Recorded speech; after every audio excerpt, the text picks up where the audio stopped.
Bem-vindos, oitavo ano, a mais uma videoaula. Videoaula essa que ainda está abordando o capítulo 7 do nosso módulo 3. Então, nas nossas aulas anteriores, nós falamos sobre os triângulos. Na realidade, nós revisamos sobre os triângulos, vimos aí as propriedades envolvendo os triângulos, condição de existência. Vimos aí também semelhança envolvendo triângulos, que foi o assunto da nossa última videoaula. E, como eu já falei, dando aí continuidade ao capítulo 7, nós iremos na videoaula de hoje falar um pouco aí, revisar, né? Lembrando que esse capítulo 7 ele é mais um capítulo de revisão de conteúdos que vocês viram aí em séries anteriores, certo? E aí na videoaula de hoje nós vamos revisar sobre os quadriláteros. Para os alunos que têm o hábito de acompanhar a videoaula com o recurso do módulo, nós estamos aí na página 125 do nosso módulo 3.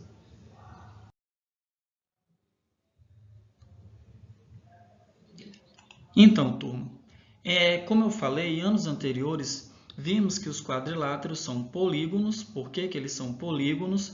Porque eles são figuras formadas por segmentos de reta. Esses segmentos de reta estão determinando uma região fechada e esses segmentos de reta, esses lados, durante aí os seus extremos, eles não se cruzam um com o outro. Eles só se cruzam nas extremidades, formando assim os vértices, certo?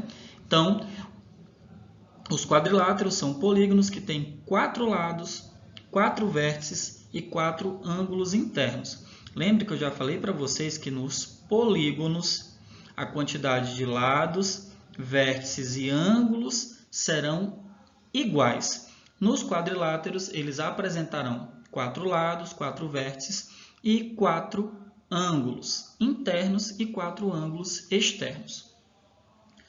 Como vocês estão aqui observando na nossa imagem, nós temos aí o quadrilátero ABCD.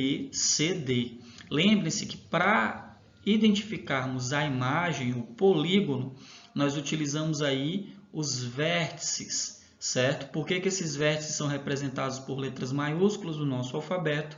Porque os vértices são pontos. Então, turma, nesse nosso quadrilátero, vamos aqui identificar os elementos que o formam.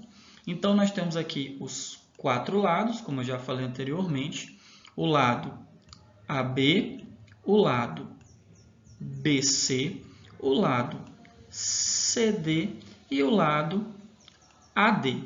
Lembrando que a ordem que nós colocamos essas letras, esses vértices, não vai interferir na identificação dos lados.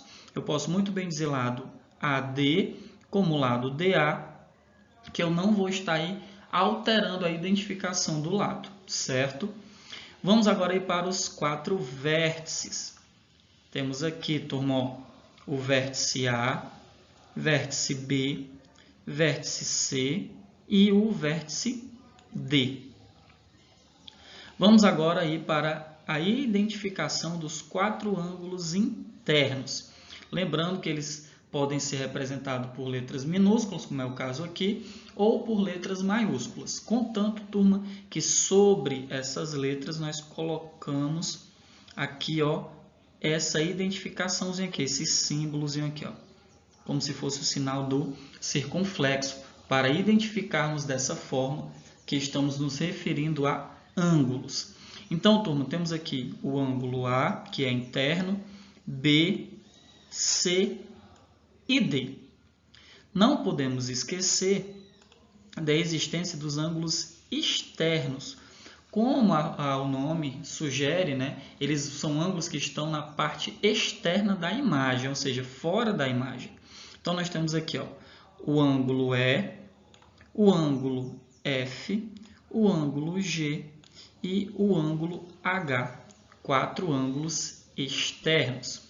E uma curiosidade que nós começamos a identificar nos quadriláteros, que não se aplica aos triângulos, é a presença das diagonais. Então, os quadriláteros apresentarão, certo, 2 diagonais. Ah, professor, e o que seriam essas diagonais? são segmentos de reta que ligam os vértices opostos. Lembrando que eu já expliquei para vocês o que seria aí essa ideia de oposto na geometria, tudo que está à frente, certo? O que está ao lado seria adjacente, o que está à frente é oposto. Então, quem é aí o vértice oposto ao meu vértice A é o meu vértice C. Então, o segmento que liga o vértice A até o vértice C vai ser chamado de diagonal. A mesma coisa acontece em relação ao vértice B comparado ao vértice D. Esse segmento aqui que une esses dois vértices é chamado também de diagonal. Então, em qualquer quadrilátero, nós teremos sempre a presença de duas diagonais. Lembrando, o que são essas diagonais? São segmentos de reta que unem vértices opostos.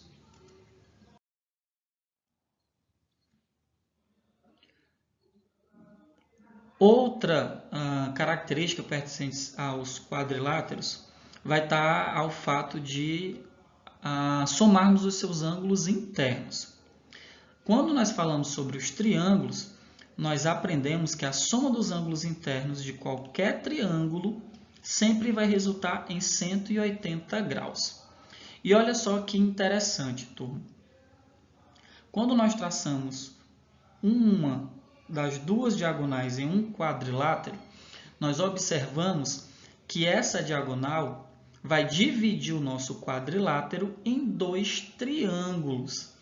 E aí, turma, vamos pensar. Se a soma dos ângulos internos de um triângulo é 180 graus, a soma dos ângulos internos de dois triângulos vai ser 180 vezes 2, que é igual a 360. Ou seja, turma, enquanto a soma dos ângulos internos de qualquer triângulo resulta em 180 graus, a soma dos ângulos internos de qualquer quadrilátero sempre vai resultar em 360 graus.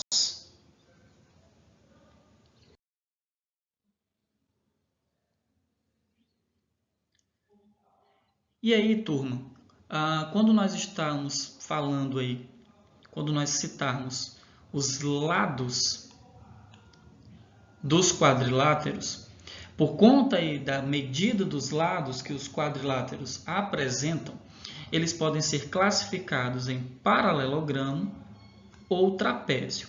Só, turma, que em algumas situações, alguns quadriláteros, eles não serão classificados nem como paralelogramos e nem como trapézios, tá certo? Então, vamos aí agora aprender, revisar na realidade, quais são as características que um quadrilátero tem que apresentar para que ele possa ser classificado como paralelogramo ou trapézio. Já de antemão, turma, né, caso surja essa dúvida aí, é impossível um quadrilátero ser paralelogramo e trapézio ao mesmo tempo. Ou ele será paralelogramo ou ele será trapézio. As duas coisas simultâneas ele não pode ser, certo? E também não podemos esquecer que em algumas situações, frisando mais uma vez, alguns quadriláteros não vão se encaixar nem no critério de paralelogramo e nem no critério de trapézios. Então vamos lá, turma. Quando é que um quadrilátero vai ser classificado como trapézio? Então olha só. O quadrilátero vai ser um trapézio quando ele apresentar apenas um par de lados paralelos. Então vamos aqui identificar essa imagem, certo? Essa imagenzinha aqui, turma, ela é o nosso trapézio, certo? Professor, mas onde é que estão aí os lados paralelos dessa imagem? O lado AD é paralelo ao lado BC. E aí vocês lembram, né, aquela definição de retas paralelas. O que são retas paralelas? São retas que não se cruzam. Elas vão estar sempre na mesma posição e sempre a mesma distância uma da outra.